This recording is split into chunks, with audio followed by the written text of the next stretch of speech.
Hey guys, and welcome to the newest episode of Be Hero Presents the Bump Card Wrestling Podcast.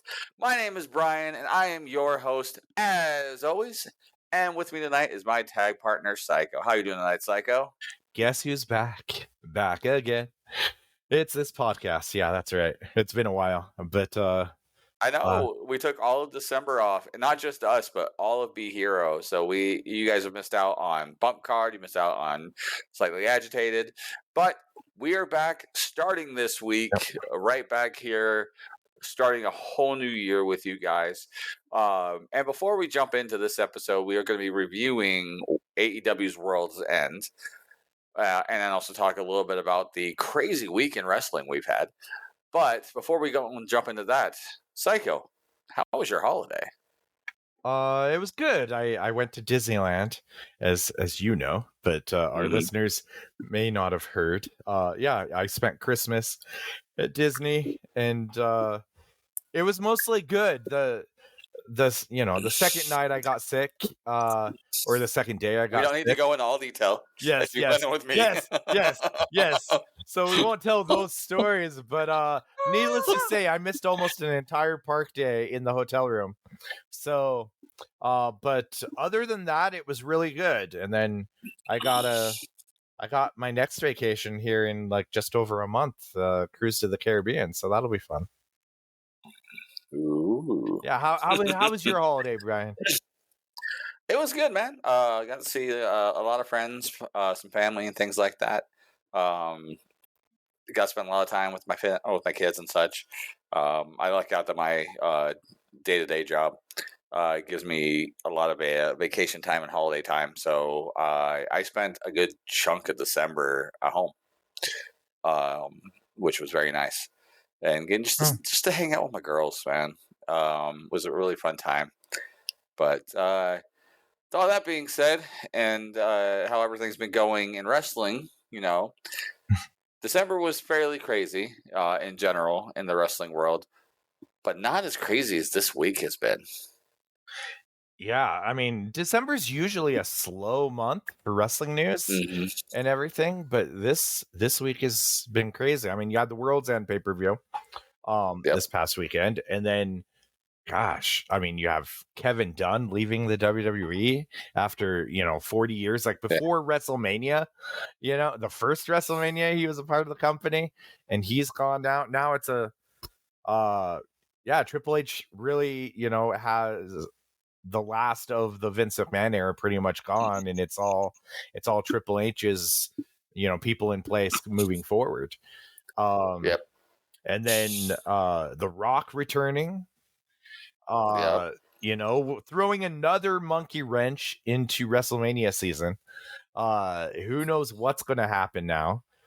Poor Cody. Possibly. Right. Well, even outside of WWE, you have Deonna Purrazzo, like a big name in Impact, is now just signed with AEW, and she's officially there. And she had like a long run as Impact Knockouts champion there. You have Nick Nemeth finally signing with somewhere and going, or at least not signing, but doing stuff with somewhere in New Japan. He just joined with them to do Wrestle Kingdom, which I'm excited to watch. I haven't had a chance to actually sit down and watch it yet, so I'm excited to watch that. Yeah, I mean, it has been a crazy week in wrestling. I mean, we'll dive into it really hardcore next week, as far as the year that was, and then the 2024. Can you believe it? New year, but I have a lot of thoughts on everything there, but today we talk AEW pay-per-view. That's right. At World's End. World's End. I don't know why I keep wanting to say at World's End. Like, wasn't that a Pirates of the Caribbean thing? Yes, they had a Pirates of the Caribbean called At World's End, but they also had At World's End movie as well. That was a Simon Pegg, Nick Frost movie, which was also very good. I have not seen that one.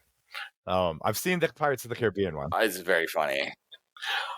So it's much better than the Pirates of the Caribbean. Okay. So, That being said, let's go ahead and jump right into World's End. It's the end of the year pay per view for AEW, and the build up to pretty much everything that they did this year. Yeah. Right, or the blow off to everything that they've done this year for AEW. Yeah.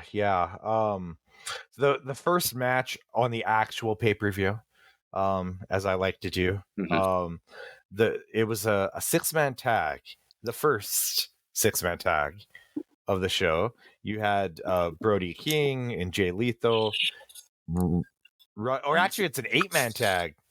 8-man tag. Sorry about that. 8-man tag. So first 8-man we had tag. 2 8-mans. Yes. So Brody King, Jay Lethal, Rush, Jay White versus the Black Roosh. Sorry, Roosh. You had Daniel Garcia, Mark Briscoe, and then Claudio Castagnoli and Brian Danielson, right? Yep. So this one was really basically the cast-offs of the Continental Classic, all kind of thrown together in this match. Yeah. And it was a good opener, I thought. As far as an opener, probably not going to get much better than this. It's exactly what you would expect. And everybody looked good in this one. And it was the faces got the victory there. Yeah, what did you think of this match? I thought for an 8-man, it was a good solid one. It did exactly what you want to do in an 8-man, which is to give a spotlight to each person in there, but without making it about them. And that's exactly what this one did. And I think they nailed it perfectly in that story of doing that. Plus, they added on story beats from stuff that happened in the Continental Classic. Like Daniel Garcia took most of the heat through this one. And in the Continental Classic, that was essentially what he was doing through the whole thing, is he was getting his butt kicked, but he would just never give up. Yeah. And so he took that most of the time. So it was a good callback and a good way to build Garcia's character. If anybody made out of this match the best, it was Garcia. I was just going to say that you hit it on the head there with it was a spotlight for so many other people, and Garcia shined. He's the one that actually got the pin and pinned Jay Lethal, and it was really a showcase for Garcia, because I feel like they're really high on him, and they're going to be utilizing him a lot more this year. And I watched the media scrum after the show, and they had him talk, and that was really the first chance I really got to get to know Garcia. And I don't know why, but he reminds me so much of Channing Tatum. And I know your wife didn't see it, but I see it. He reminds me of Channing Tatum. So it's all the Magic Mike dance stuff that he does. Maybe that's it. But even just how he talks and everything, I have to kind of shake myself or shake my head, and you have to shake my head. And sorry, words are hard. Okay. Apparently. And just kind of be like, wait, this is not Channing Tatum talking. Channing Tatum is not wrestling, but you are correct. Channing Tatum is not wrestling. Yes. Garcia, though, was one that I really wasn't high on at the beginning of last year, but he started to finally get over with me, and then I think this match actually is the one that did it for me. I think this match is the one that actually got me to be more invested in him. So they actually nailed it perfectly in what they were trying to do. The old rule in wrestling is someone gets over and someone someone is over and someone gets over, or someone puts over and someone is over or gets over, right? And they definitely put over Garcia in this one. I think he came out of this super shiny out of this whole thing. Definitely. So. Yeah, and then so the next match, we have Miro versus Andrade El Idolo. And what? You're looking at me funny. Okay. All right. Sorry. This match was, I think this one was a good match, and it was up. I think we were talking like up until this point, it was like the best match to show. I know it's only the second match on the actual pay-per-view, but it had the best story, I felt, and it had a payoff to it. So Miro actually gets the win when his wife, CJ Perry, basically costs Andrade the match, and I think like pushes his legs off the ropes or something like that, if I remember correctly. And oh no, I think she pulls him out when he's doing the figure eight, and kind of interferes there. He's doing the figure eight, and she pulls his hand down to cause him to stop doing the figure eight, essentially. And that actually got a very big reaction from the crowd. So they were definitely into that. Little did we know that. I mean, I guess we kind of did, but Andrade, that was his last match with AEW, as he was finishing up. So they had to finish up that story. His contract is over with them, but he hasn't signed anywhere. So theoretically, he could be back. He could, but if the rumors are true, he's heading back to Triple H in the WWE. I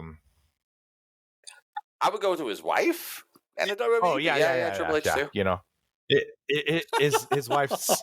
Well, I mean, you know, his wife and Triple H, they kind of look similar. I don't know. It's like, oh Jesus. Well, she's out for 9 months anyways. They're both big fans of Ric Flair. Haha. Yeah, she's out for 9 months, but not the typical 9 months or the reason for a 9-month hiatus. No, yeah, she probably would have rather had that. She's not pregnant, but she ended up tearing her ACL, her MCL, and her meniscus all at the same time. That is like pretty much just destroying your knee all at once. I've torn my ACL and MCL and damaged my meniscus, and I was out of wrestling for 1.5 years. Yeah, I mean, I tore my meniscus this morning, and I'm just fine. I'm just kidding. I didn't, but it was so bad. Yes. But going back to the match, I thought the match itself was fine up to the finish. I'm not a big fan of the continual use of CJ Perry and Miro, of her having a client that her husband doesn't like, and then eventually they have a match and she screws the client over for her husband. This is the third time that they've done this. And I say they as in these two. The two of the times were in the WWE. But I don't know. It just feels so played out. And like it didn't feel earned. If that makes sense. When CJ Perry screws over Andrade, it doesn't feel earned. It's like, of course. This is so stupid. At least that's how it felt to me. And it didn't feel like a good way to end that match. I mean, like, they could have done it in a different way where, like, especially if Andrade is leaving the company, there would have been no problem to have Miro win clean, right? And have him win clean and Lana get in there and, like, you know, console him, yada, yada, yada, and then attack him. It would have been different. And it would have been an easy way to still get to that same ending that they wanted. Yeah. I mean, I think it was more just, all right, he's leaving, you know, he's not re-signing. Let's wash our hands of this and, you know, have him get a good send off.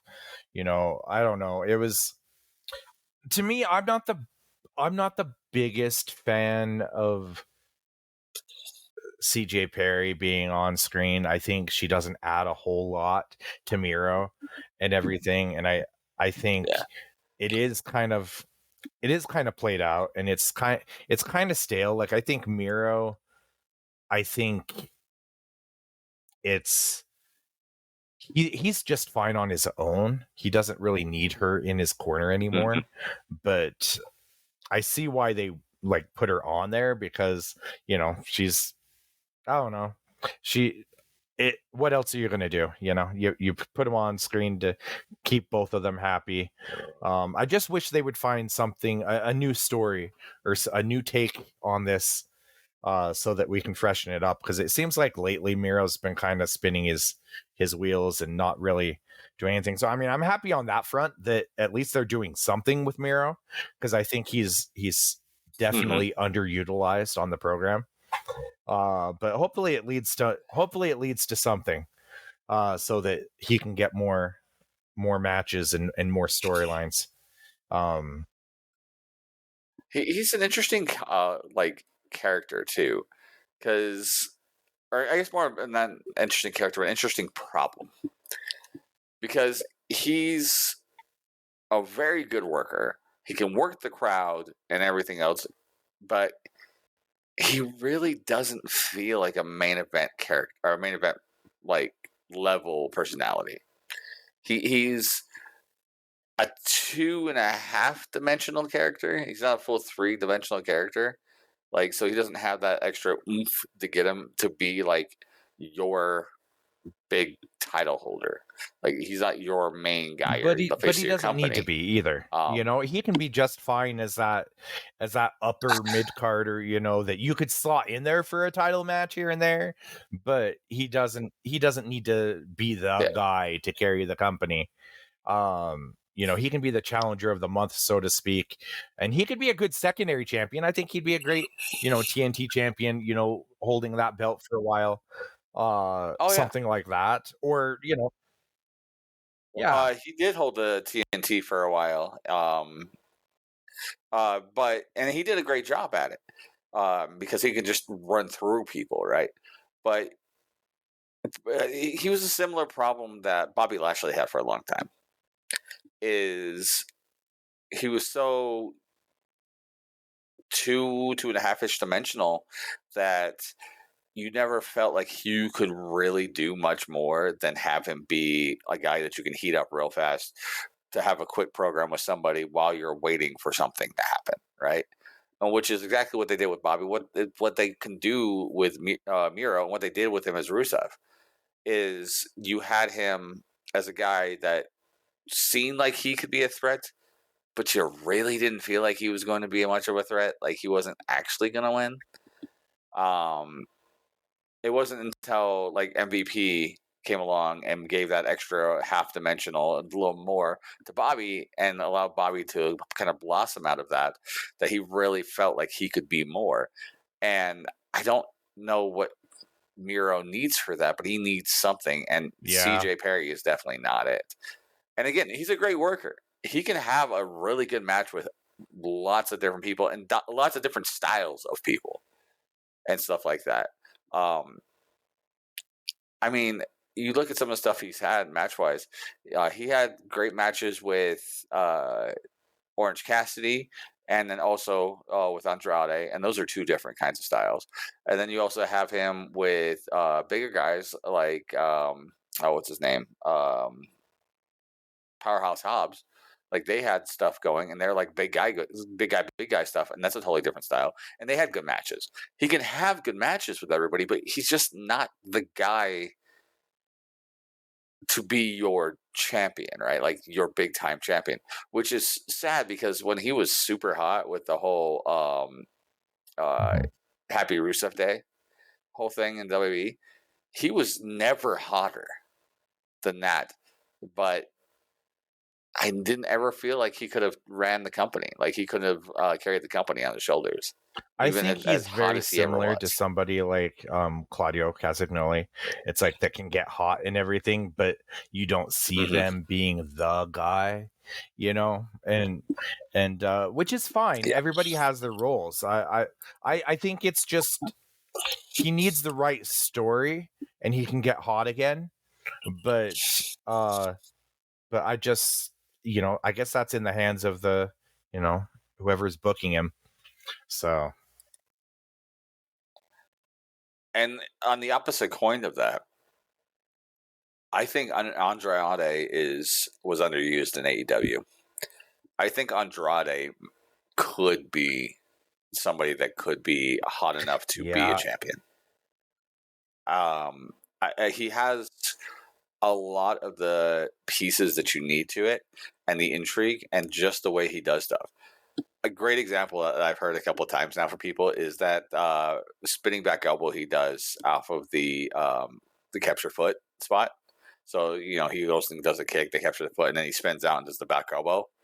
Has completely destroyed the Judas Effect finish for Jericho because he does it so much better, and it's not a finish. It's Andrade has he's really only been used good, in NXT.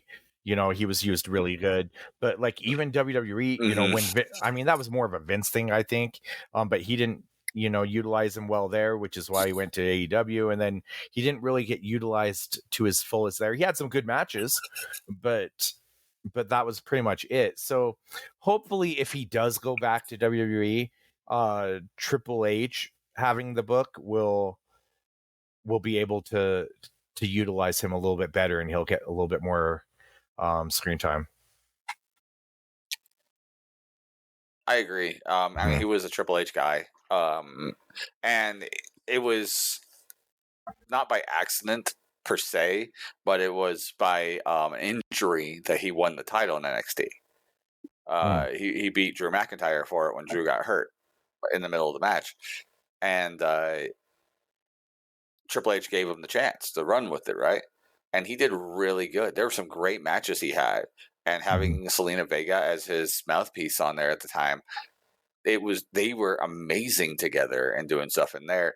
And the matches he had with Johnny Gargano and Tommaso Ciampa, those were amazing. The Gargano matches. match might be one of the best NXT matches ever. That was just fantastic. Yeah, so good. Yeah. Yes. Anyhow, that was just an interesting one to touch on. But the next match, we have the women's title, Toni Storm against Riho. And we talked about Toni Storm. This gimmick suits her so well. It's the perfect thing to catapult her, and now she's perfect at it. I love the whole story or the whole gimmick. This match was okay. I mean, I'm not the biggest Riho fan. I think she's, I don't know, she's somebody that I have to really suspend my disbelief to believe that she can hang in there with Toni Storm, and so I never really thought that Toni Storm was in danger of losing her title. But first, TNA or first AEW but that's champion, also like saying Pat Patterson was the first Intercontinental champion. But I don't know. It's we're hung. Yeah, except for Riho actually beat somebody it was for not that held title in Rio de Janeiro. But this match, it was just okay. Toni Storm looked good in it. And then Toni Storm retains.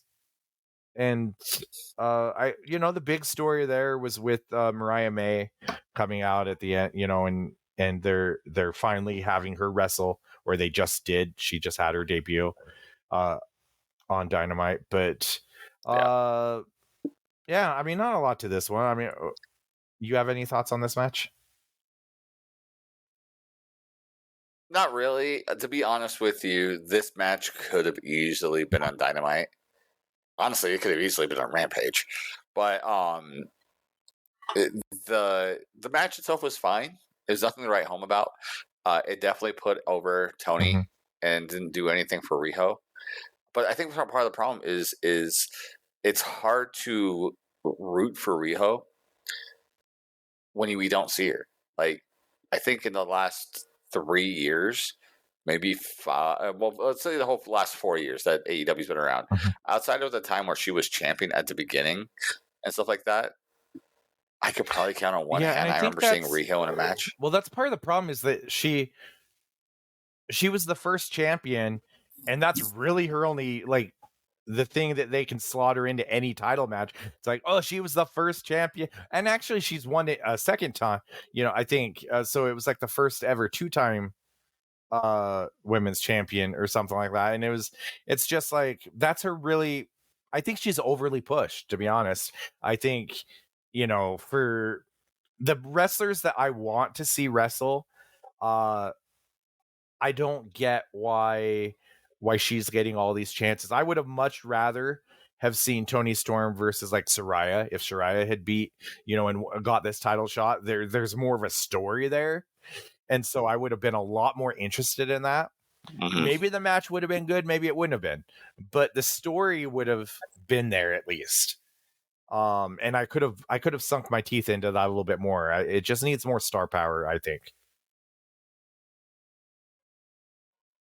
I agree. But the question comes to being is who then do you have, right? Like who do you have Tony go up against at this point? I think what they're really waiting for is Jamie Hayter to come back. Then I don't know how much longer she has after her injury. I know it's close, but close could be next week or 3 months from now. Yeah, that's why I think like I don't know what they're doing with like somebody like Soraya. It's like she's got to be injured or something. That's the only thing I can think of that she's not 100%, and that's why they're not putting her in this position. Otherwise, you have like her for star power, and she like held the belt for like a month, didn't do anything with it, and dropped it, and then she's like not being utilized in a story really, and it's like what are we doing here? It's they have wrestlers they can put in there, so I don't know. I think she's vastly underutilized in AEW. But that's just me. Mm-hmm. But Tony Storm, great. She just needs stronger opponents, I think. I agree. Similarly, in that same vein, like what are they doing with there's another one Ruby? There's another one they could have done Ruby a story with, Soho and easily put her in, and I would have cared about that much or that match a lot more too. So there's wrestlers on the roster that aren't being utilized. I mean, and then you have Britt Baker, who's been out forever. I mean, you have all of. I don't know what's going on, behind the scenes with all these women, but they have women that are more interesting characters that they could put in there and have bigger matches. And this was a throwaway match. It could have been on Dynamite. It didn't, it could have been on Rampage. Like it didn't need to be on a pay-per-view. But it is what it is, I guess. Yes, I'm agreeing Didn't I with say you. that exact same thing? I am agreeing with you. You did say that. Okay. I am intrigued though with Deonna Purrazzo coming in from Impact and being signed. What they might do with her going through, but where they have the two singles female championships, like the TBS title as well as the women's title, I don't think that they have a strong enough women's division to be really able to have these two titles. Yeah, or at least they're not well utilized. I agree with you. Women's division. I mean, I'd like to see more women get TV time, I guess, and that sort of thing. I just think there's a booking problem with AEW. I think, I mean, if I was Tony Khan and I had all of that money, instead of me trying to book every show and trying to be the head guy on every booking committee, I would go out there and get the dream team. I'd get the best bookers and minds in wrestling and utilize them and have them. I would give them each a show. Even it's like, okay, so you guys got Dynamite stories, you guys got Rampage, you guys got Collision, and then make them unique. You can still do. You don't have to have a brand split or anything. You can make each show unique though, with different writers and having different touches on where they take the stories. and whatnot. And then for the pay-per-views, you put them all together, and I don't know. I just think Tony Khan, he's trying to do everything himself, and I think he's burned out, to be honest. I think he's doing Dynamite, he's doing Collision, Rampage, Ring of Honor. He's booking all of these things, and he needs to delegate a lot more than he does. Okay, well, he doesn't book Ring of Honor. That's John Dean. But that being said, of all people, you're the one. You are the one that's saying he needs to delegate and get a booking team together. Here's the funny thing. Number like one, that makes I don't me have laugh. the money that Tony Khan has to go out and get the best people. Number two, I did put together a booking team, and that blew up tremendously in my face. So I did put others people in the room, and it did not go well. Maybe I had the wrong people, right? You totally had the wrong people. I told you had the wrong people, and you didn't listen to me. If I had the right people, they'd say yes. So everybody's got an opinion. Okay, so I don't know.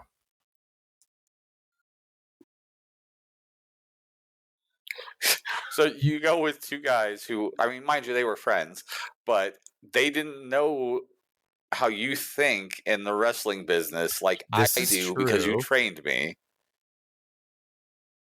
And so instead, you went with their opinion on it. Nevertheless, I'm not bitter. No. We'll go on from there. Oh boy. What's the next matchup? So the next matchup. Mm-hmm. Yeah. On the way, by that note, by the way, before I forget, one of those two I know listens to this show.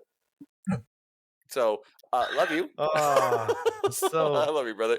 So the next one is Swerve Strickland against Dustin Rhodes. Okay, now this match was a match that was thrown together last minute because Swerve Strickland was supposed to face Keith Lee, right? Yes, they were finally going to pay off a storyline from like 2 years ago or whatever it was. And Keith Lee gets hurt, and they throw in Dustin Rhodes. And this one, I mean, the story. So they talked about it in the media scrum after. Swerve seemed kind of bitter at Keith Lee, if I'm being honest. Like he was like, you know, I'm not waiting on anybody. You know, we were going to finally have this match, and I'm not waiting on anybody. I'm moving on to bigger and better things. And so that match probably won't happen unless Keith Lee comes up to his level, you know, and so, which is kind of a shot there. But it's kind of true because Keith Lee's his own worst enemy, I feel. But Dustin Rhodes, I guess, had volunteered to take the spot, but it just seemed to me like Dustin Rhodes, I'm a fan of, as far as like he's done so much, and when he's motivated, he can put on his working boots and still go. But it did not seem like he was motivated for this. It seemed like he knew it was a throwaway match. It was like even his selling was not very good, in my opinion. He was just going through the motions. And the reason why this match had any heat to it whatsoever was because of Swerve. Swerve attacked him from the get-go, you know, and basically it was like, oh, is Dustin going to be able to continue? They continue the match, and then it was like Dustin forgot, like he almost couldn't even be cleared to wrestle, you know, because it was just another match after that. So it kind of defeated the purpose, but Swerve wins. But it was Swerve talked about it after in the media scrum that his time is worth something, and he almost kind of felt like this was a waste of his time, you know, getting in there with a throwaway match, that they should have gave him something better on this show. And I agree with them, because it's like, okay, you've got Swerve, he's a main event player. I'm saying it right now, he he is 100% somebody Oh yeah. that can be in the main events and challenging for the title and winning the title. He's a guy you can build around, and he's on a hot streak like crazy. And they need to push him to something big fairly soon. While you've got that lightning in a bottle, so to speak. Yes, exactly. Well, the iron is hot. Yep. I feel that same way. And spoilers for later on in the show, if MJF had retained, I would have totally had MJF lose to Swerve in the next big show coming up, because that would make the most sense. That would have been the hottest match on the card, bar none. Hardest match of the year, period. And just by the emotion, because you have arguably the greatest heel in AEW history, who's also the greatest face in AEW history, going up against the next rivaling greatest heel in AEW history. He's Just the he's just so whole good. package Like Swerve is just of so him and good. Prince Nana and stuff. I was It's actually great. Yeah, and his mind for this business, right? Like, I was very sad in this match because it felt so lackluster. It felt like a match again that could have been on Rampage, because it felt just like neither of them had their heart in the match. They didn't give a shit per se, which is kind of sad because, like, even if you're having a match you don't want to be a part of, if you don't give like 100% to it, you can tell as a fan, and that's how it felt like this. Well, I was talking to Martin Casaus yesterday, actually, about this match and about Swerve. Back when they were both in Lucha Underground, Swerve Strickland was Killshot in Lucha.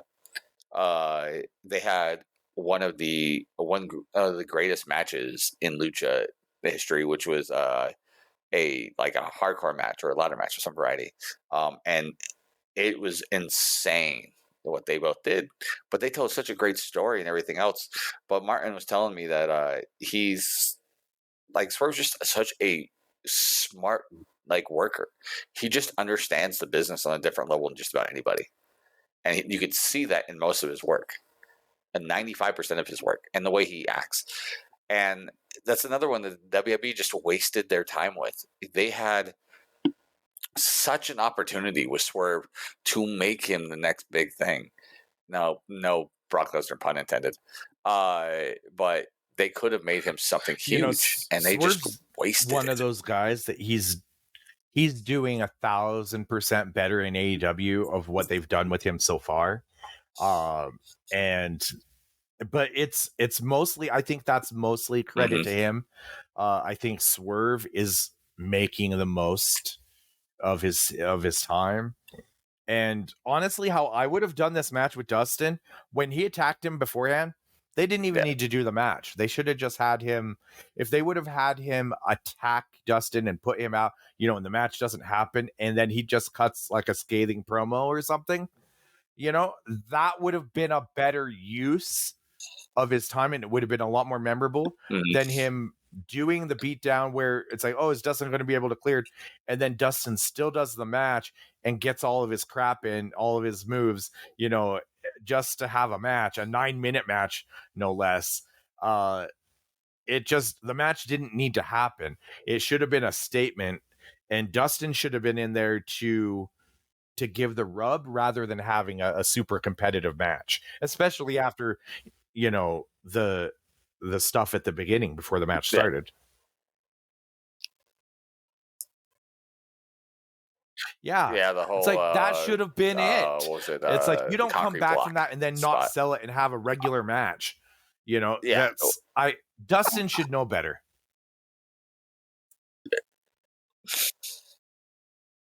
Yeah, totally. 100% should know better. And you're right. Right. That could have been, instead of the match, but the moment, right? That could have been a moment for Swerve to be able to go on from there and have it. Like, you had Keith Lee go out in injury after being attacked by Swerve and his boys. And then his tag partner and friend goes to defend his honor, and he gets taken out before. It doesn't even get a match in. He gets taken out beforehand. Yeah. And Swerve essentially cuts the similar promo he did in the scrum. It'd be like, look, he's not on my level. Neither is Dustin. As all as they both have done, they're not on my level. I'm so far above everybody. This is where I belong, is up here. And then starts cutting a promo against like top tier guys and brings himself up to that next level. But that again shows some of the problems with the booking you have by Tony Khan, is understanding that, right? It's a mixture of two things. One is understanding how to build a worker into creating those moments over the matches, right? But two, having the ability of telling somebody no. Having the ability of being like, Dustin comes up and like, yeah, let's do all that opening stuff first, but then let's have a match after. And then Tony should be able to be like, why? You just got your knee taken out by a cinder block, bro. You should not be doing anything, and that's not your spot. You're here now to help him grow. And Tony needs to be the guy that says that. But that's not who he is. And I think that's why we see a lot of the things we see in AEW is because people walk all over him. And just kind of push their own agenda. They go in the business for themselves, essentially. I've heard it mentioned, and I agree that there's a leadership problem in AEW. Is that, yes, there's a leader as far as the guy that's, the boss, but at the same time, it's he doesn't put his foot down on. I mean, he had to basically be forced, to fire CM Punk and everything because of certain situations. But I still think, that he chose wrong. He chose the wrong guys to side with, but that's neither here nor there. I feel like he needs better minds around him. And I don't know if he's willing to do that. Because, I mean, he's got Bryan Danielson helping him and everything, and being on disciplinary committees and helping with booking on Collision and stuff. But I'm not convinced that Bryan Danielson is can book for other people. I think he's a great mind for the stuff that he does, and that he can have a great match with anybody.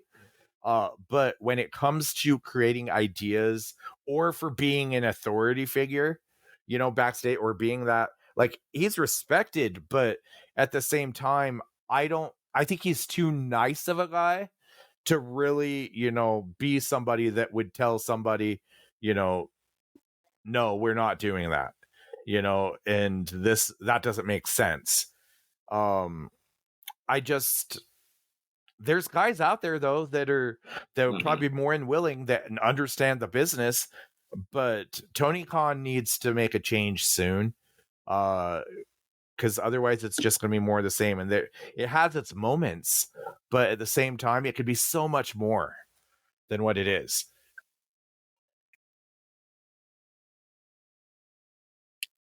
Yeah, I mean, you don't have look at WCW and Turner, right? Turner didn't book the show.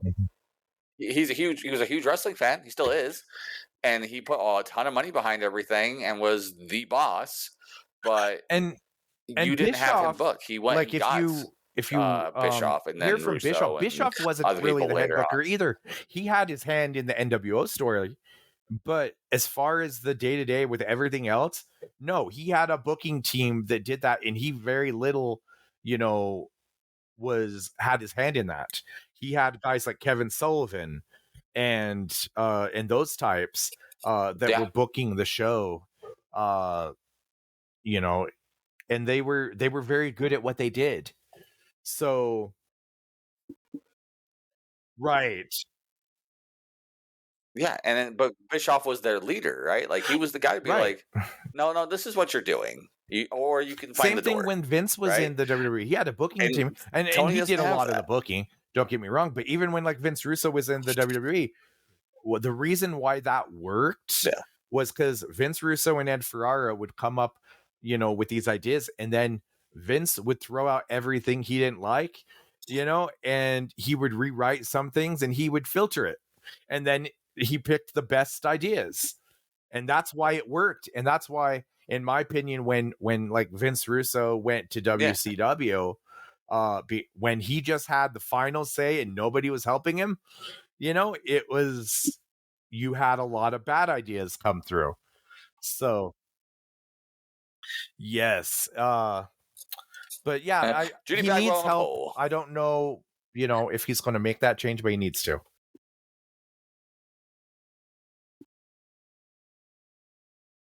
Yep. All right. Well, we've talked a lot about these matches so far. We still have a lot to go with, and we're only 45 minutes in. We've got, so let's go ahead on to our next match. 8-man tag. We've got Big Bill, Ricky Starks, and basically the Don Callis family. Takeshita? Did I say that right? Takeshita. And Hobbs. Powerhouse Hobbs against Chris Jericho, Sammy Guevara, Sting, and Darby Allin. This is more a showcase to get Sting on the show, I feel like, and to push the Jericho and Sammy Guevara as a team thing now, since Kenny Omega's out, because they've got a title shot coming. But this match was kind of overshadowed by the immense heat that Chris Jericho was getting anytime he got into the ring, based on all of the allegations that have come out about him. And I really feel like all of that came out because Jericho stirred the pot, and he stirred it with the wrong people and upset the wrong people. And he has skeletons in his closet too. So he's not innocent. And I like Jericho for the most part. I don't always agree with him and everything. But he, he's clearly made some mistakes and everything. And for those that don't know what we're talking about, there were some allegations with what's her, Kylie Ray. And it wasn't even her that made the allegation. It was somebody else that mentioned that there was a situation with Kylie Ray and Chris Jericho, and kind of told the story. If you want to look up the story, go into it. It's at this point, I'm not going to go one way or the other and touch on that. Right. Yeah. This is not the platform for that. She hasn't even said it, so it's not even coming. We don't know whose story. Now, she liked I don't think Kylie Ray's even said her story about it. Of that there's now might be the time for a lot of women to come out against Chris Jericho. The comments were made basically that they compared Chris Jericho to Harvey Weinstein, which is quite the damning, comparison. And so I'm actually surprised with all of this that he even appeared on the show to put himself in that position to get booed and everything. Because, this is, in this country, you're guilty until proven innocent. And I'm not siding one way or the other. I don't know the story. I wasn't there. I don't know enough about it. And until Kylie Ray or somebody else that was actually there comes out about it, it's all speculation at this point. But like, Tony Khan wasn't, like, he was asked about it multiple times in the media scrum, and he deflected it each time and said, I'm not going to comment on internet allegations. If there's a problem, that ever rises with misconduct or anything like that, it's an open door policy. They can come to me. And this is the safest place in the world, which, got a lot of, eye rolls and laughs from people. they said, how can Tony Khan say that this, AEW is the safest wrestling company in the world, and yet just a couple of months previous he was fearing for his life? But that's that's kind of funny. But and then anything else, but Right. he just kept deflecting it. He wasn't going to comment on it. So which is pretty much par for the course with anything legal related. I'm sure there's NDAs, and stuff, and he can't comment. But as far as so Jericho was getting booed, out of the build, loud boos, NDA chants, all sorts of chants. The match itself was okay. It was kind of actually sloppy, if I'm being honest. There was a lot of blown spots. The other 8-man tag, I think, was immensely better. But this one, you had the stuff with Jericho, and then you had Sting.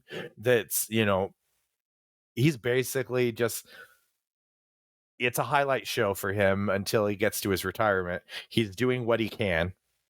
At this point, he gets the hot tag and comes in and does some things. I was actually worried for Sting a few times in this match that he was going to get injured and actually retired for good before he can get to his retirement, because there were some scary spots in this match.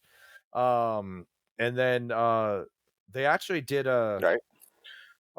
Sting put on a Scorpion Deathlock. It got broken up. Guevara came in and did his flippy whatever degree splash that he did, and he finished, he pinned Ricky Starks, and basically, that was honestly the finish that I expected, because they're going to go through with this Chris Jericho and Sammy Guevara match against Starks and Big Bill. So that's what I would do too, is I'd put Guevara or Jericho over here. I think they made the right call with it being Guevara, because I think the crowd would have booed even more if Jericho had gotten the pin. So it is what it is. It was basically just a match to say, hey, there's a match coming up, and get you somewhat excited for it.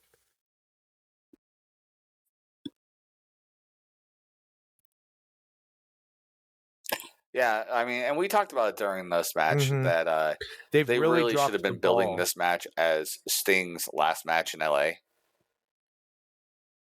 And yeah, they really didn't do a good job at presenting this match well. And I know they had to deflect and make some changes on the fly, and I thought they did all right with it, especially having Sammy Guevara turn face after just turning heel. It kind of made sense in how they did it all. It made sense enough to work. But yeah, this was just a match. It didn't feel like there was any stakes. Didn't feel like I had no care about any of this.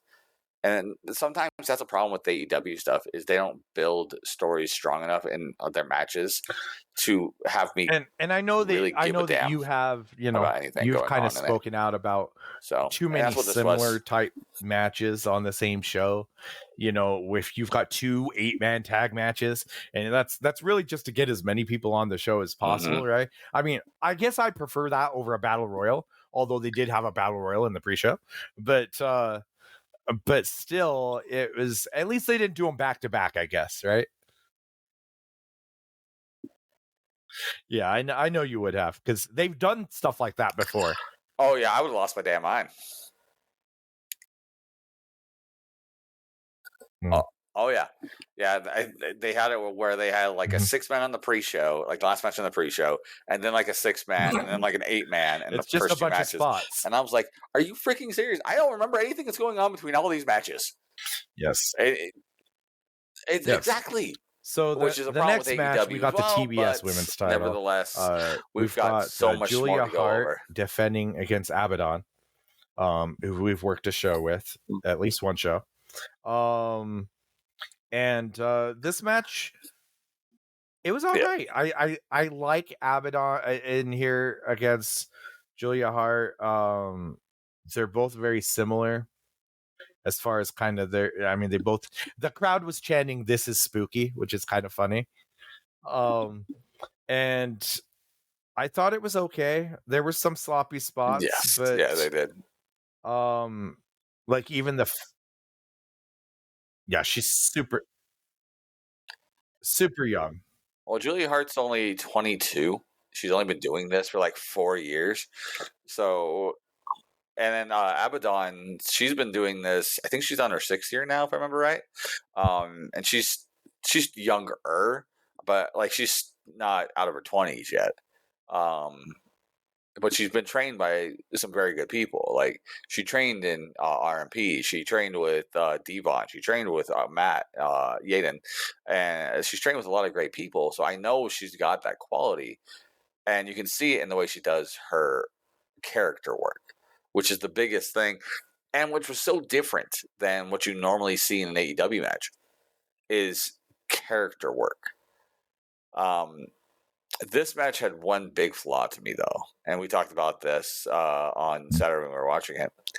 Mm-hmm. This match was a House of Black match or House Rules match, something like that, which is just a couple of the weird stipulations, like 20 seconds count out on the outside over 10 seconds, and like weird things like that. But then also it allows the challenger to pick the stipulation. And Abaddon chose biting is legal. And she does bite at one point, but there's no build up to it. And I think that's where this match lost me for it. They really needed to have it where this match built to the bite. Right? Like you go into a tables match as the gimmick and you build to the table, right?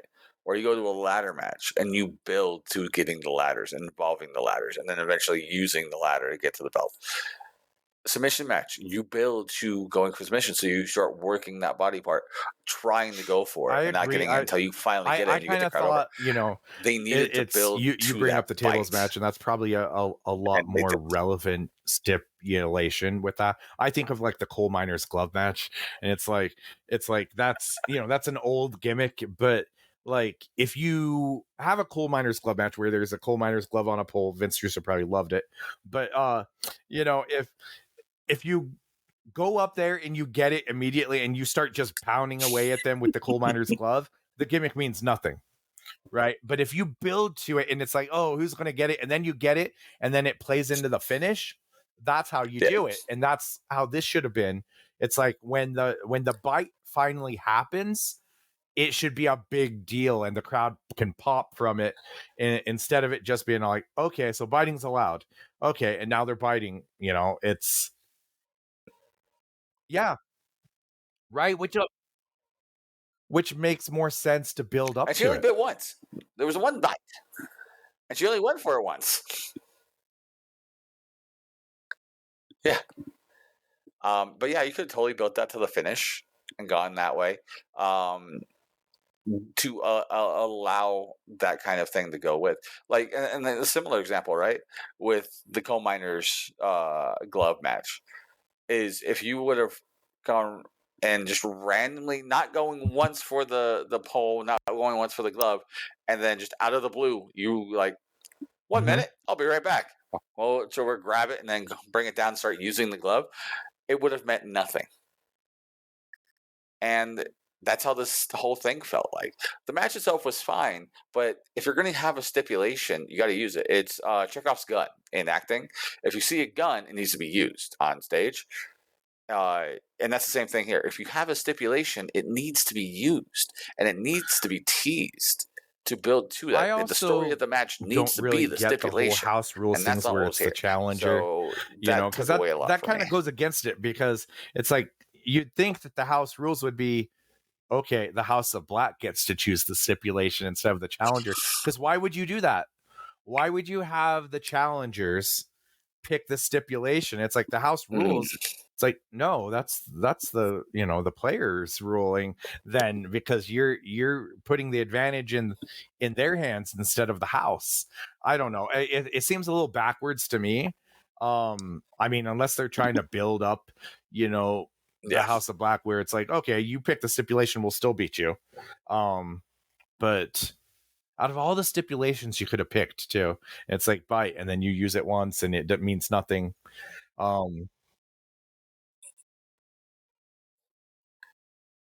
Mhm. I had such an opportunity, man, especially with Abaddon because of her Living Dead Girl gimmick, like a whole zombie thing. Like, there was so much opportunity with this stipulation to do something special and almost build it as like an Inferno match, right? Build it as like that's her signature match now, is this bite match. Or the big thing, like, and like, let's say it's a hardcore match, right? But she uses the bite as like her big signature thing. They just They could needed to have be built more this creative out with that it. made that her ultimate moment, her character All right. moment she needed in Yeah. matches. Yeah, and Julia Hart waste- retains. Yeah. So that being said, yeah, and match was the fine. finish was actually kind of sloppy, if I'm being honest. It was like a she did like a moonsault, but like landed her knees into Abaddon. Yeah. Yeah. Oh yeah, she landed. She landed. They tried to say she landed like her knees into it, but it looked like she landed on her feet and then kind You of know, just it is flopped what it onto is, her. though. I don't. After it was very I sloppy. I don't know how I feel about this match. Like, I feel yeah. like I liked the work for the most part. And it honestly, I was more interested in this match than I was the previous women's match on the show. But yeah, like you said, there were some definite flaws that kind of took me out of it too. So uh the next match is kind of a big one. We got the TNT Championship, Adam Copeland challenging against Christian Cage. And basically a no disqualification match.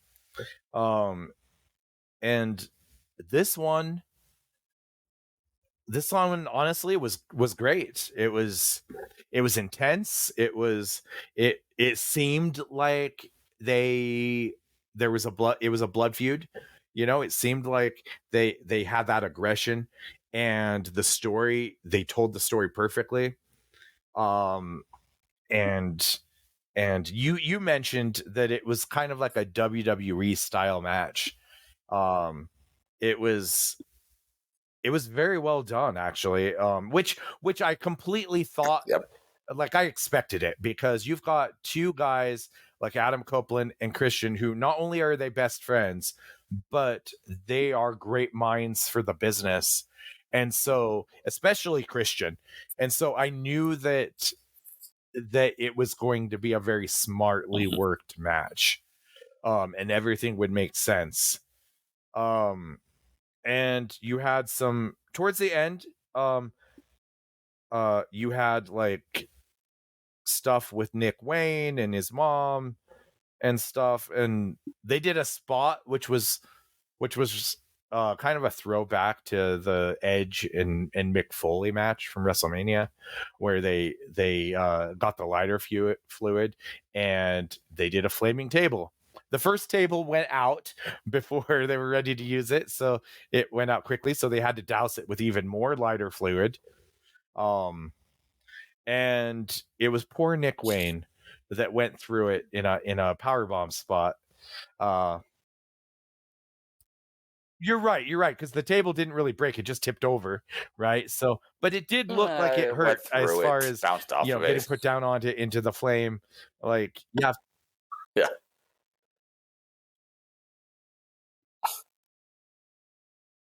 Oh yeah, he hit the table in the worst way. He hit it with his lower back and like on the edge of the table, yeah, like the back edge of the table, which is like the worst way you could hit a table. Because one, you're flipping your body over, so you're lying in the back of your head. You catch the angle on your lower yeah, back. and Like, I felt bad for him. Not to so mention, it was on uh, fire. So Christian Cage went to hit him with a belt shot. There was lots of weapons in this match too. There was kendo sticks and everything, and but Cage went for the belt shot, and Adam Copeland hit the kill switch for the pin and the title. And this was a good long match. It was 24 minutes, but it didn't feel overly long to me. Yes. And then you had at the end, you had Yeah, it was paced Kill very well. Switch, the former Luchasaurus, come into the ring and jumped Adam Copeland, choke slammed him through a chair, and he was going to cash in his contract for a title match that he had won in the Battle Royal on the pre-show. And of course, Christian Cage convinced him to hand over the contract to him. And Christian Cage ends up having the match and the immediate rematch, basically. And Christian Cage spears Adam Copeland and wins the title back. So I actually really enjoyed this because it was, if you're going to do almost like a Money in the Bank type gimmick with that, it was nice that it paid off that same night, and that Christian used it to get the title right back, because that's such a heelish thing to do. Eventually I think they're going to have to build to like a kill switch face turn where he's tired of Christian stealing his thunder. But at the same time, I actually kind of like the roles reversed, that Christian is now the ultimate opportunist, and he's the one that did that to Adam Copeland, because Adam Copeland is Edge. That's exactly the type of thing he did over and over again with the Money in the Bank briefcases and everything. And so it was nice storytelling there as far as that goes. And it's a feud that I'm actually enjoying, and they're doing good work.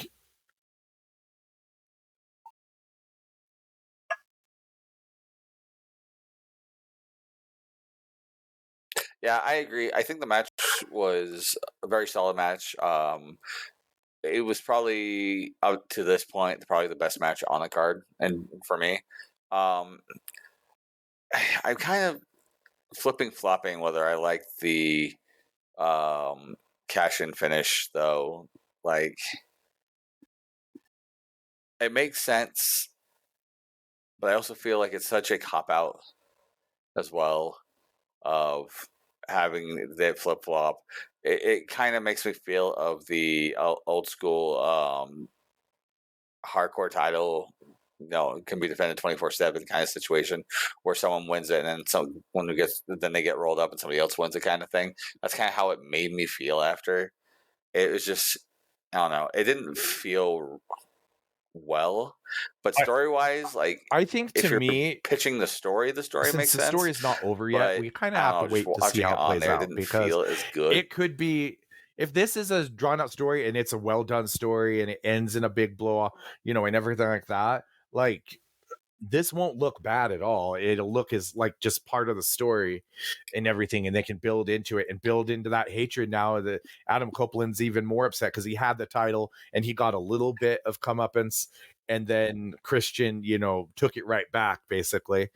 And if they can do a big blow off, and that's where you turn kill switch, babyface, and it turns into a big thing there, it can be a really hot blow off. And I feel like if they're letting these two have a lot of creative input into the story, I feel like this will be done right. I'm sure they are. Right. I hope so. Like, in my current feeling, and that's kind of why I'm saying I'm flip flopping around on it. In my current feeling, it feels icky. It feels wrong. Like, it doesn't feel right. But if the blow off ends up with Christian's personality, the way he's been treating Kill Switch and things like that, is his comeuppance, right? So, he yells at Kill Switch to be like, take him out, choke him, slam him, blah blah blah blah blah. And Kill Switch, like, he pushes Kill Switch or something, and Kill Switch does the face turns like, I finally had enough, and he hits the choke slam on him, and then Edge hits a spear, and that's how the finish goes. I'm fine with that finish on the blow off match that they'll have, but it's got to be something like that, right?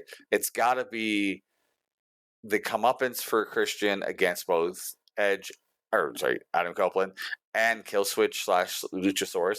Yeah, It's got to be that comeuppance. I think that's exactly where it's going. This though. feels like a waste. I don't know if Adam Copeland's going to get the title there. I don't know. I don't know if that's the end game, but I feel like there's going to be a big blow off, and Luchasaurus or Killswitch is going to do a big face turn, and I mean, heck, maybe it ends up with Killswitch getting the title shot and the victory, in a match and getting the title back. Mm-hmm. I mean, that's a possibility too. So I say, we have to wait to see how this one plays out. But I feel maybe Christian's doing some of the best work he's done in his entire career right now, and it's amazing because his career was done. It was over, and the fact that he came back, this is almost like Shawn Michaels coming back and having that second run after he was, retired the first time, and yeah, exactly, and so it's amazing to see, and I'm here for it. Yeah, so. Or Daniel Bryan. All right. Yes. So now we've got the Continental Classic Finals. All right, next match. We've got basically for the Triple Crown, because you've got the Continental title and all the other belts that Eddie Kingston has. Yep. So you've got Eddie Kingston versus Jon Moxley, winner take all, basically. Title and New Japan Strong title. I kind of, going into this match, I'm not a huge Eddie Kingston fan, and so and Jon Moxley's hit or miss lately too, because he likes to do one style of match usually, and I was like, oh, here comes the blood, and I thought I knew what I was getting, and I kind of did, but not really, because they didn't really do the blood thing here. But they were doing kind of like former friends going at it, and this one was stiff, lots of chops, lots of hard-hitting stuff, and I thought it was actually a really good match. It might be Eddie Kingston's best match I've seen him have. Like, it was really good for an Eddie Kingston match. And the finish, where they basically were slapping the heck out of each other, and then Eddie Kingston just turned around and got a slap, and Moxley went down, and Kingston got the win. I thought it was fine. I thought it was a good, it definitely made Kingston look good. My whole issue with it is just, okay, so we did this whole tournament and everything, and Kingston saying he's putting the titles on the line, and whoever gets them all, and we end up basically right where we started, but just with one more belt. That's my issue with it. I mean, it does wonders for Eddie Kingston, and Moxley, I'm sure, was like more than happy to put over his friend, but I don't know. I'm mixed on this one. It was a good match, but the end result, I'm unsure about.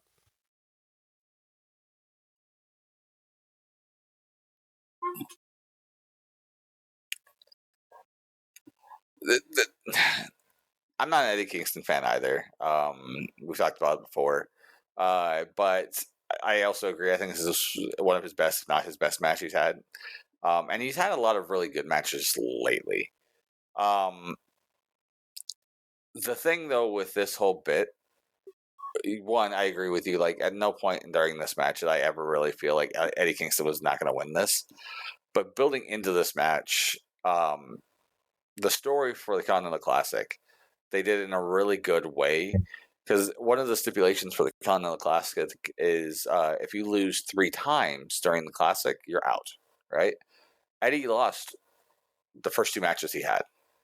And he had I have to win to move on the rest of the time. And that's what it was. Like, it was the underdog story the whole way from that point on, which it helped out so much.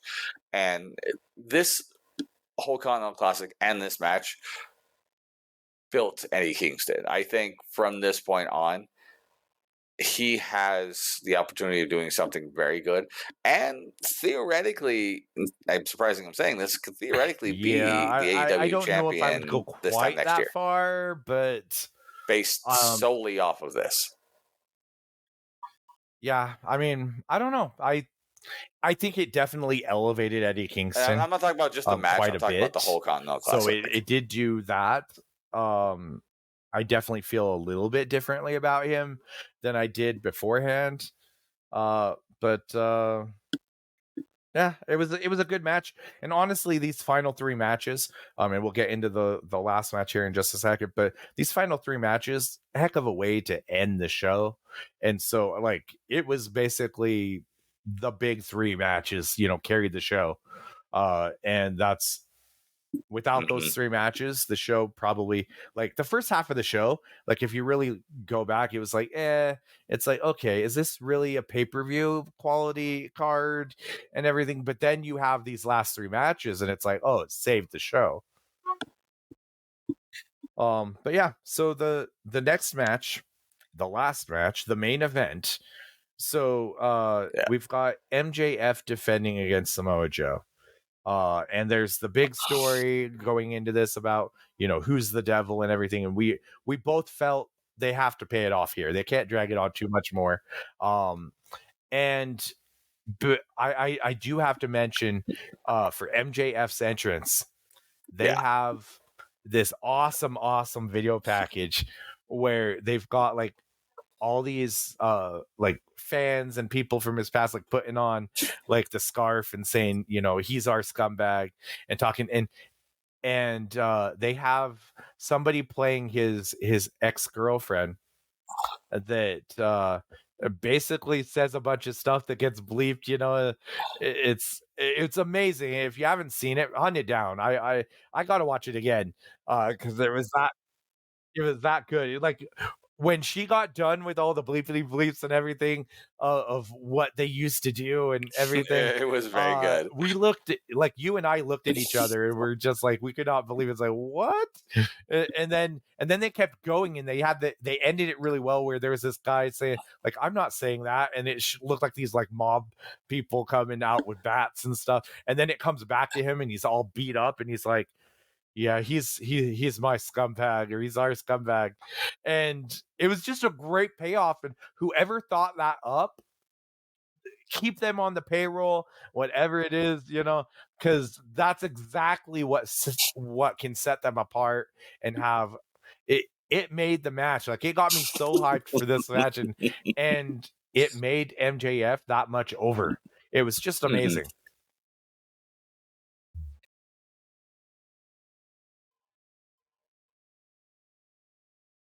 Yeah. Yeah, Yes. it was fantastic. He to put it out there too. World's End was actually in Long Island, which is where MJ's from. So it having it not only being at home, but having that kind of video package going into this was so good, Yes, and the crowd so was good. chanting, he's our And scumbag, as we and go on, it was this amazing. It match was was really good. like he's embraced that babyface role to a T, like, and he didn't Yeah. have to change his character really. He's the same guy pretty much, but they're embracing that he's their scumbag, and it's just awesome to see. He's honestly like stone cold type over as far as being that guy that should be a heel theoretically, but yet the fans just have completely embraced him and love him. So the match, uh, really good. Samoa Joe, Yeah. I love Samoa Joe getting a chance here to get a main event spot on pay-per-view at a major company. I feel like he's definitely someone that still has gas left in the tank and everything. And they had a really good match on television of a little bit ago, and so this boded it boded well. And it was very, very stiff match. There were some spots like we were just like, I can't believe MJF did that or took that, and it was Yes. yeah, he's working all this while he's injured. And they built up the kangaroo kick really well. So he kept And like he's going injured for too. it. And then it actually was really surprising. Oh, and Adam Cole, by the way, we got to mention that that Adam Cole was in the corner of MJF, came out on the crutches and everything, and that was really the only time Samoa Joe really came unglued is when Adam Cole came out and was in the corner. But they did, yeah. Mm-hmm. Yep. There was a great spot too, before you go on, that I loved that Mm-hmm. involved Adam Cole, and it just popped to my head, is at one point MJF takes a muscle buster from Samoa Joe on the apron, right? And then the camera pans over to Adam Cole's face, and his mouth, like his jaw, is on the floor, like total shock that he just took that. And it's like he doesn't, like, he's in shock. He doesn't know what to do. Can't help his friend or anything else. He's not Right. chanting for his friend or anything like that. He's just in total shock. And Adam Cole sold it so well. No pun intended. It's my turn to do the hard eye roll. I rolled my so Nick. then we got That's great. so MJF actually, it's a good match. It's actually a very good match. Yep. And Samoa Joe hits or gets him in the Coquina clutch. And surprisingly, the ref does the whole, hold the arm up and let it drop. Oh, okay. Sorry. What am I missing that you want to talk about? Oh, you're jumping the gun, son. You're jumping the gun. So he tries to go for the coquina clutch at one point and ends up causing a ref bump with him and MJF, right? And the ref goes down. Joe is down because he gets kicked in the nuts. And he runs over to Adam to get the pinky ring, right? The diamond ring. And Adam's sitting there like trying to find for it and reach for it and everything else. And he finally gets it. But it takes him like, 10, 15 seconds to find it in one of his pockets. So it's one of those, is he, like, they're teasing, it's like, is he just not able to find it? Or is he taking his time on purpose? Or stuff like that. They're building it up. And then he finally gets it to him, gives it to MJF, and right as he grabs it, that's when Joe gets back up and puts him in the coquina clutch, which he does then work down. It dropped, but it was like one of those things where even the referee was like, "Oh, and the it dropped. third one, it's over." It reminded me very much of when Brock Lesnar pinned the Undertaker to end his streak. Where it was like that, and it was like complete shock, like, "Oh, it's over. Yeah. We got a new champion." It was that kind of awkwardness. And Samoa Joe is your new AEW champion, which was actually, to me, very shocking that the title got put on Joe. But I'm very happy for him because he's one of those guys that never really, outside of TNA, really hasn't been pushed as hard as he could have, and he gave a great or he talked a little bit in the media scrum and gave basically, I say a great promo, but whatever. He just talked about how he's ready to carry the company and they're going to get a new AEW championship belt. So no, I don't think so, but they could just use that one. Have Punk send it to him. Yeah, I'm sure he'll be willing to get that sent over. I don't know. Joe's his friend, but supposedly. But it was, Joe's ready to carry the company, and take on all comers and defend it. And honestly, it's like I'm excited to see where he goes with the belt. I really am. It's a different presentation for leading the company, Samoa Joe. Main eventing, now. So then we have the Masked Men from the Devil's. I almost said that like the Devil's Workshop, but the Devil's Masked Men. They come out and they're holding MJF.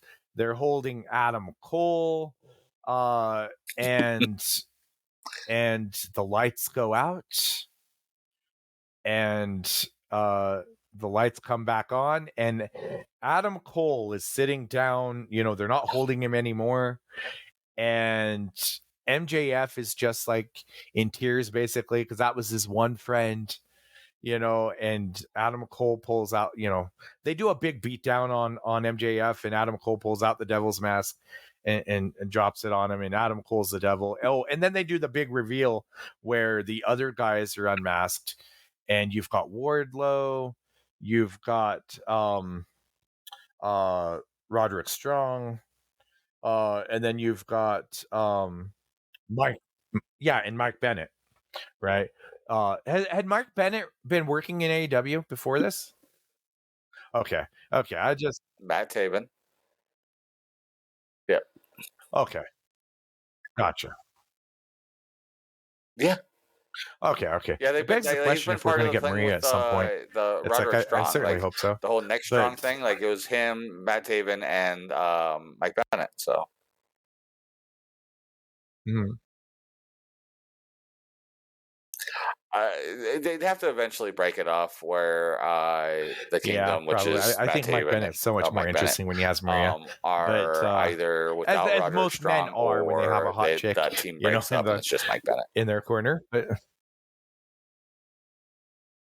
oh my gosh, yes. Um, but so As long so as he they do the still big stays reveal Mike and they Bennett, do a doesn't go big back to Mike beatdown, and that's Kanellis. pretty much the end of the show. The big news after this, I'm sure you've heard, is that they've taken MJF off of the roster page, and they're saying he's no longer in the company and everything. And the rumor's like, okay, did he really? No.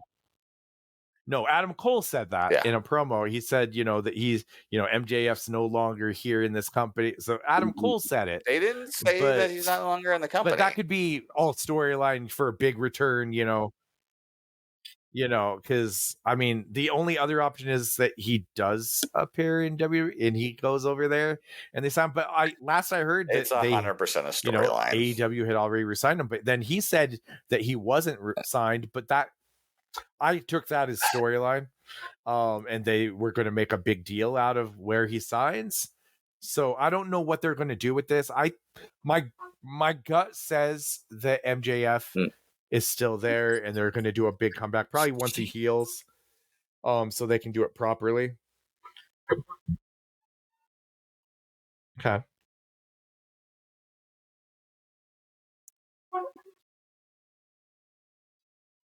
So this is exactly what's going to happen. The exact thing that's going to happen, right? They're going to do this thing with Adam Cole, and he's going to kind of run roughshod with the whole Roderick Strong and the Kingdom thing. Mhm. And they're going to do a whole bunch of stuff, mostly Adam Cole on the side, until Adam Cole's healed up and Roderick Strong, or until Adam Cole's healed up and MJF is healed up. And then MJF is going to come out of the audience and attack Adam Cole. Probably, depending on how long it takes Adam Cole, maybe Roderick Strong, but it's going to attack them and do a beatdown. And it's going to come down to, you're not part of this company. You don't have a contract to be here. You have to do a match. And it's going to be like, I will sign a new contract right now if you give me this match. And that's exactly what they're going to do, because they're going to be doing the whole biggest deal 2024 kind of thing, like they've been trying to talk about, right? The signing of the year, signing of the decade, whatever they call it.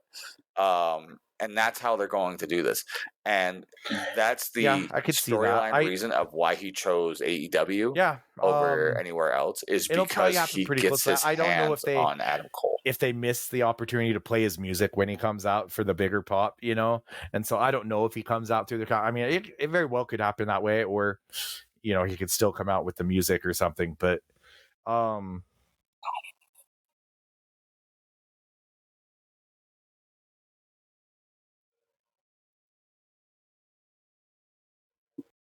In fact, they'll probably have him come out not only out of the crowd, I but mean, they'll probably have him come there's out a when he lot of does the different initial ways they can beatdown go with before it for signing the sure. contract and doing all this stuff. But when he comes back Because as the here's devil the thing: if out of the crowd, AEW lost MJF right now and he showed up in the WWE too, that could be a death nail, for AEW, because without MJF and if he goes over too, if you just look at kind of what that looks like, I mean, when you've got all these AEW superstars jumping ship, and it just doesn't look good. And it's one of your biggest stars that you built the whole company around. That wouldn't look good at all. They have to have MJF in order to be viable.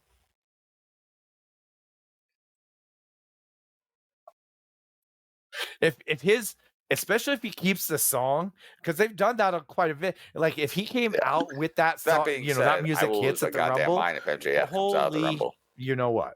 That'd be.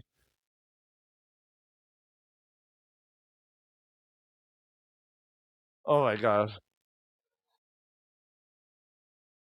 Not Oh only my the gosh, it'd song, but he be comes out with that same opening vignette that would be that they amazing though. had It's saying like, he's I our mean, why not? scumbag They're throwing so as many part of the things in. I mean, then nobody would know who's winning the Rumble, because it's like you got so many different things on the Rumble of what could happen. Like I honestly, like I said, I think The Rock should enter the Rumble, and then you have, gosh, can you imagine a Final Four in the Rumble? Oh my gosh, can you imagine a Final Four in the Rumble? You've got CM Punk, Cody Rhodes, The Rock, and MJF. If that were to happen, the crowd would lose their crap. It would just be, yeah.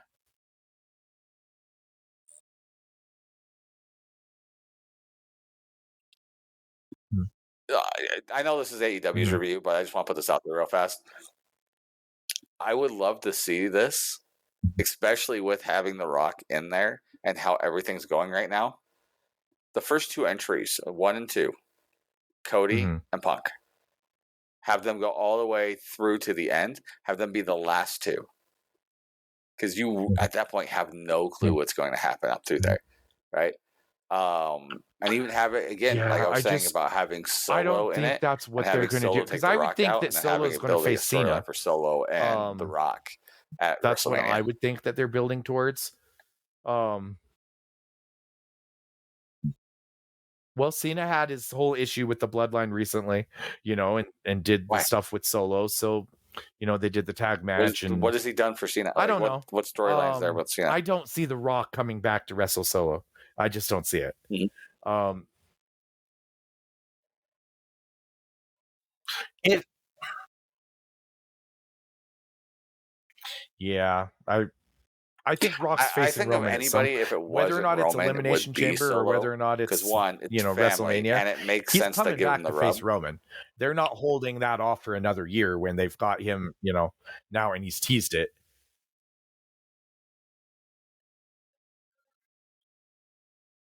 I agree. No, I think Elimination Chamber is the place to do it. Because it Uh, does give you those right, options right. to do the full-time people for for the main events of WrestleMania, right? But not only does it give you a huge main event for Elimination Chamber, Mhm. but it also gives you a huge main event out of country, which then tells you that anything could happen out of country, right? Which helps build Mhm. those PLEs out of state or out of country, which they're really trying to push. That's why they're doing like one in France this year, one in Berlin this year, because they're trying to push these like crazy. All the holiday ones they just announced that they're doing for the holiday tour all out of country. They're really pushing the out of country stuff for the PLEs, Mhm. and the best way to do that is to sell I a WrestleMania imagine. I mean, caliber this is match crazy. on a The quote state of unquote the industry B right now. This would have PLE never happened. out of country Like to make it even that much bigger. 5 years ago. All these out of the country, shows. I think because because you have like the network on Peacock and stuff, and you're able to do these ones where it's like at 11 o'clock on a Sunday morning, or 11 o'clock, airing here on a Saturday, or whatever the case may be, even on a Friday, and people can just watch it later, and it's not a big deal if they don't catch it live. You can do it anywhere now, because that was always the logistics with like holding like SummerSlam, in England or anything like that, is that, okay, we have to basically do it on a tape delay. We have to, and then spoilers get out and everything, because we have to air it, or tape it and then air it on prime time, like 2 days later or something, because that's just how pay-per-view worked back then. But now they can do it at any time, anywhere, and just air it, and people that'll watch it, they'll watch it later that day if need be, because they can just pull it up. They don't have to pay for it at a certain time or whatever. It's kind of the beauty of streaming now. Right? With all that being said, guys, this was actually a very good pay-per-view for AEW and a very good way to end the year for AEW, because this, as I said at the beginning, this was the perfect way to blow off so many great storylines and start building new ones for this year. And that's exactly what AEW needed. They need a fresh start. And I think this pay-per-view was able to give them some of that. So we'll have to see how it goes. But let us know what you guys think. Reach out to us on our social medias. That'll be Be Hero Media on Facebook, Instagram, and Twitter /X. Or you can reach out to us at BeHeroMedia.com. Along with that, you can reach out to us directly. You can hit me up at Mike Burke DCW on Facebook, Instagram, and TikTok, and on Twitter /X at Mike Burke Pro. And you can reach out to Psycho at Psycho Wrestling on the Facebooks. That's the only social you still have, yeah? Yes. You silly old man. All right. With all that being said, guys, I hope you guys enjoyed this. I know I did. I'm sure Psycho did. And please make sure, whatever platform you're listening to us on, subscribe, because next week we are going to be doing our State of the Wrestling World for this year. So we're going to talk about how the last year ended, all the stuff going on from pretty much all of last year, and what we expect to see this coming year and our hopes for we're going to see this coming year. So please stay tuned, subscribe to Be Hero Media. Along with that, you also get the great podcast, Slightly Agitated, along with that, and everything that we'll be doing here in the future, because I can promise you we will be doing some new great stuff here at Be Hero Media coming down the line. But until then, guys, I have been Mike /Brian. This has been Psycho, and we have been the Bump Card. We're tapping out. Have a good night, guys.